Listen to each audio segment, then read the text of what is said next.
বিসমিল্লাহির রহমানির রহিম। আসসালামু আলাইকুম রহমতুল্লাহ। প্রিয় মুসলিম ভাই ও বোনেরা, আমরা হয়তো বেশিরভাগ লোকই নামাজ আদায় করি, কিন্তু আমরা কি জানি জামাতে নামাজ আদায় করার ফজিলত কতটা বেশি? জামাতের সহিত নামাজ আদায় করা এটি শুধু একটি ইবাদতই নয়, বরং এটি হচ্ছে ইসলামের ঐক্যের প্রতীক।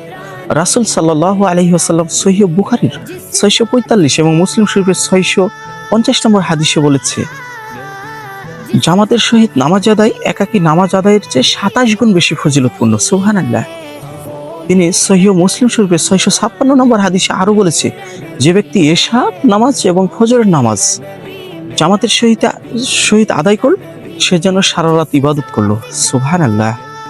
ভাবুন তো, এটা আমাদের জন্য কতটা ফজিলতপূর্ণ। আমরা ইবাদত না করেও সারা রাত ঘুমিয়েও কিন্তু আমাদের সওয়াবের ভাগীদার হই আমরা, শুধু জামাতে নামাজ আদায় করার জন্য।